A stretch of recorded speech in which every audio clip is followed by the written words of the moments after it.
This episode was sponsored by Dashlane. Hey guys, what's going on? It's Carl here, back with an episode, and I realize I haven't done a studio tour in 2019 yet. We're almost near the end.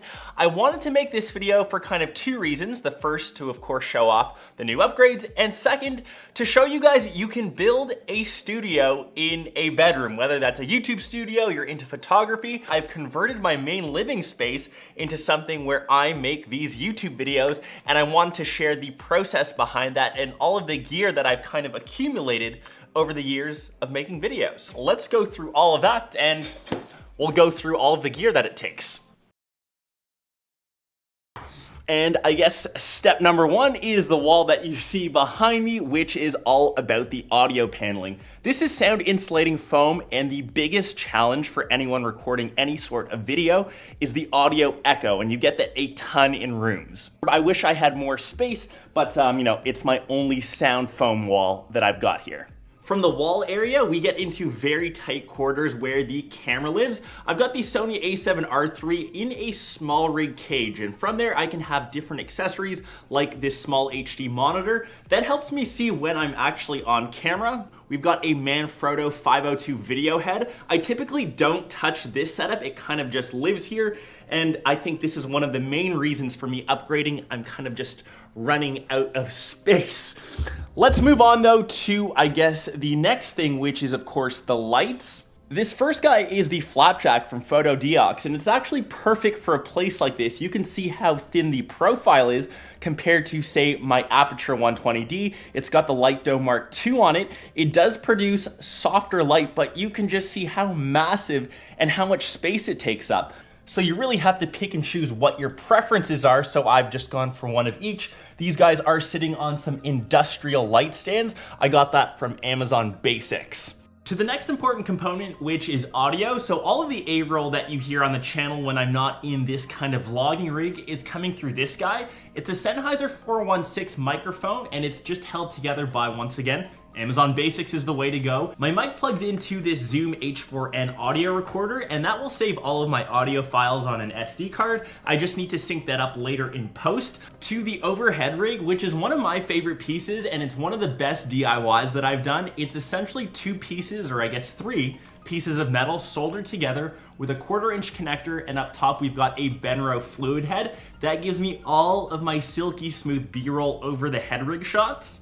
That is the stuff that records the videos, and we will go underneath to, of course, the desk, slash I've got two of them.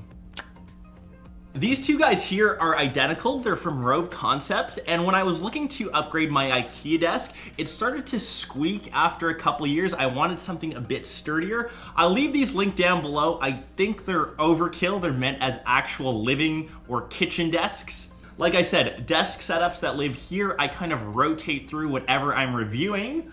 Like you kind of see this way, which is the behemoth 49-inch LG Ultra Wide. This is by far the largest monitor that I've had the chance to review. I saw it first off at CES at the beginning of this year. We finally have it set up in studio, and I've got it paired with my 2019 MacBook Pro. Is it overkill?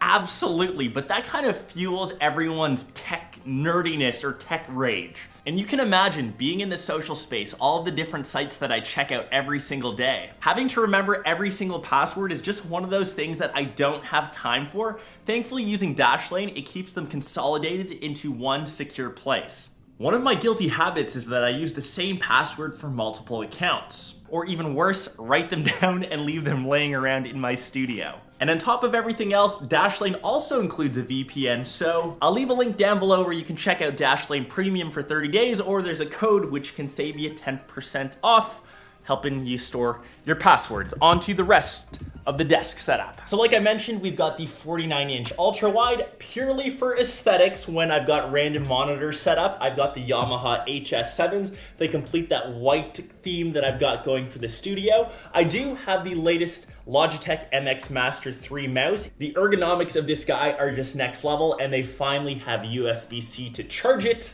My little Funko Pop Bulbasaur, which is my all-time favorite Pokemon. You can see I've got other memorabilia, my AT-AT Walker, big fan of Lego. As you can see, that next little guy, the GT3 RS, which we'll get to, which is at the end of the studio. The back end of this studio, which is technically part of the set, it's got a TV stand, once again from Rove Concepts. You saw the GT3 RS in orange. And into my back area is the spot which has been underdeveloped the most. This here is an IKEA Alex jar, which helps me keep all of my stuff organized. On top, I have a makeshift charging station, mostly for my batteries for my lights, as well as my Apple Watch / other smartwatches onto this final side of the studio. And I like to call this area the on-deck station. It's the spot that you never see on actual camera. This contains all of the products that I'm receiving or am in the process of reviewing. And along this side, my lenses are never organized this neatly just for the sake of this video. We've got the range of G Masters, 70 to 200, 24 to 70, 16 to 35, a 90mm macro, and my lovely Batis 85mm. And that kind of wraps up my studio tour of 2019. And I would say the biggest goal for me next year is to move into a dedicated YouTube space. But I just want to show the possibilities of what you can build out in an area as small as a bedroom. It's totally possible. And I realize there is a ton of gear here, but you don't have to start at this place. It's been a buildup of over 5 years where I've been making these YouTube videos. So it takes time, it takes patience, and obviously you have to kind of stick through all the ups and downs that YouTube brings. Hope you guys enjoy this one, and as always, if there's upgrades that you guys see potential in, let me know down below in the comments and we'll try to make it happen for my next studio tour. Till then, peace.